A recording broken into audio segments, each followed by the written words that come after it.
Hello, it's me, Troubadour, back again with another video. Today, as you can see right here, I was at 499 wins, so I thought it'd be fun to go ahead and record my 500th one.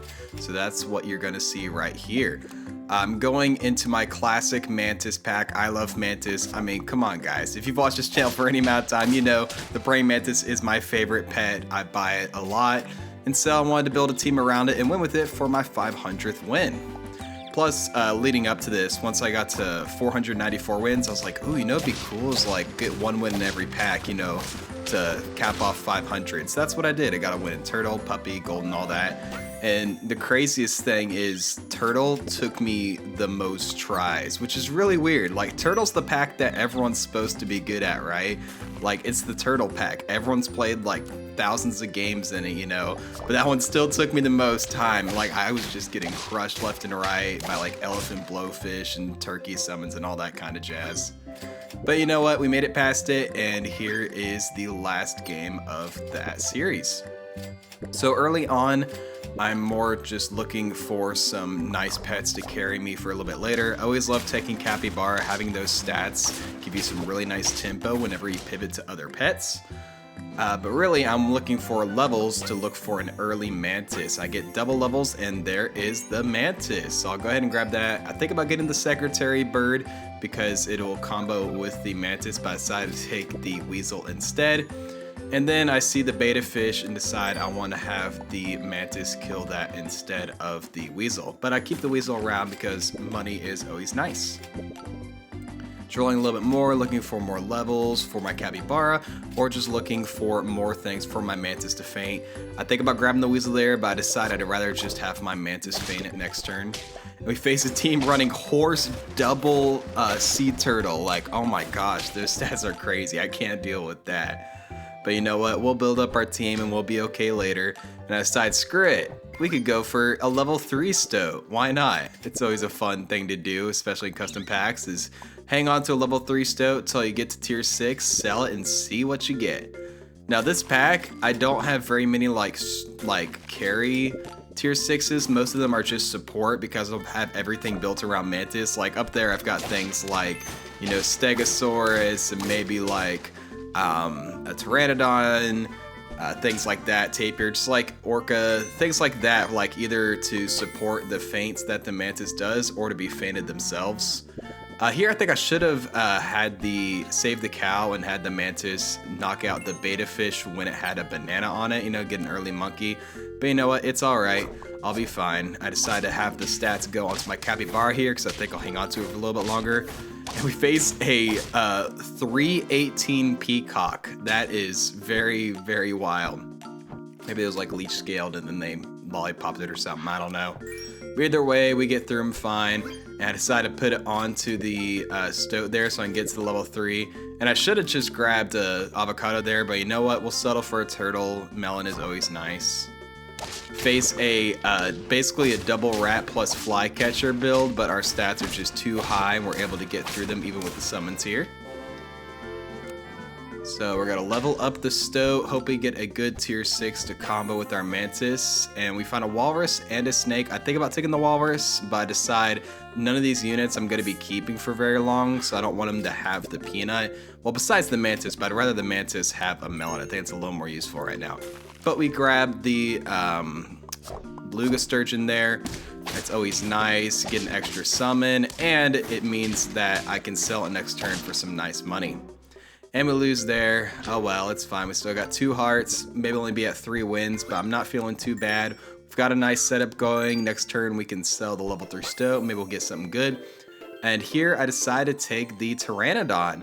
Pteranodon, ever since it was changed, hasn't seen as much use as it used to.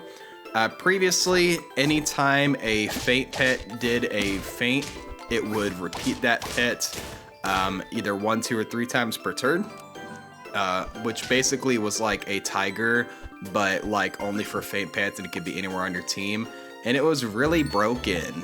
But here I sell the level 3 Stoat and I get another Pteranodon, so I say screw it, level 3 Stoat, we're gonna rock with it, and we're gonna use it with this blobfish to try and get some nice levels on the rest of my pets when I pivot here. But anyway, Pteranodon now Instead, any pet that faints, it'll resummon it behind the Pteranodon 1, 2, or 3 times per turn. And that means that you can't have the same pet like do multiple things, but something that's got a strong faint ability that doesn't depend on stats, because the Pteranodon will resummon them as a 1/1. So something like maybe a Neala, a Nurse Shark, things like that, or chicken, blobfish, all of those are really nice candidates for our Pteranodon to faint. And here, that melon we bought for our Pteranodon comes in clutch. We would have tied that round if we didn't have the melon. But we get the blobfish, Pteranodon brings it back, and we can pill it again to get our level 2 Stegosaurus, which is just super nice, gives us lots of nice scaling here in the late game. And what do we get? Another Stegosaurus. So you know what? We're gonna go double Stegosaurus with the Pteranodon that we got from a stoat cell. I think, yeah, I arranged it so that I can have the blobfish land onto the Stegosaurus. Maybe I can find a level 2 blobfish. Yes, I do. So that means next turn, potentially, I could have like all my units at level 3, which is insane. The Hawk plus the Skunk just completely destroys my Mantis. But luckily, thanks to the stats plus the melon, we're able to get through that team anyway. And we get another level, and we get the double +6 +4, which is just really big. I wish I didn't hit the blobfish there, but you know what, it's fine. And now at this point, there's not really any more pets I'm wanting to bring into the team. I'm just trying to get levels onto my Stegos, or Spinos. I kept calling, how many times have I called them Stegosaurus in this video? I'm not sure. Anyway, the Spinosaurus, very nice. I grabbed the chocolate here to go ahead and get that one Spinosaurus to level 3. And then next turn, I can get the other one to level 3 as well. Next up here, we face a really annoying looking team with a bunch of tier 5s and 6s, but these stats are just too high now, which is a really good sign, because little worry, starting off with a 1/1 Pteranodon and just like a mid-stats Mantis, and look what we've turned it into. And now our Mantis is 50-50, so hopefully, I think that means, yeah, the random buffs from the Spinosauruses will not hit the Mantis, which is super nice. I decided I wanted the Mantis to faint an Orca, because Orca is always fun, you never know what you're going to get out of it. And I grab a coconut for the Mantis since the stats are so high. I think, yeah, I'm saving it to try and get a level 2 Orca, just to give even more triggers to my Spinosaurus. Face a summon team here. Tapirs, orcas, eagles, all with mushrooms. Like, oh my goodness, this is so nasty, right? There's no way we win this. Look, they got another tapir. Well, guess what? We're able to win it through purely just because of all the Spinosaurus stats. We got incredibly lucky there. We definitely had a very good chance to lose to that team. But here, I leveled the Orca to level 2. I probably shouldn't have done that. Whenever I did this, I totally forgot that whenever the Orca, I was thinking, oh, I'll just get another level 2 Orca every turn, right? No, the Orca summons faint pets, and those faint pets will take up the slot. So that means my Orca is gone, sadly. Maybe I should have gone for something like that on the last turn when it doesn't matter if something messes up afterwards, but I think it's the last game anyway. But in this specific circumstance, this was definitely not the play. And we find a weasel. Look, it's back. But I don't really want a weasel at this point. I just want something nice I can put back there. Maybe another orca, maybe a snake, something like that. And I am going to refresh the coconut here. Just because I'm on turn 16, I'm going to fight a lot of really strong pets that I just need to make sure I can handle. And I grab a snake. I don't really care about the snake stats, it's just there to pop melons. We face a German Shepherd summon team. A German Shepherd's giving 19 attack to every single summon, which is really scary.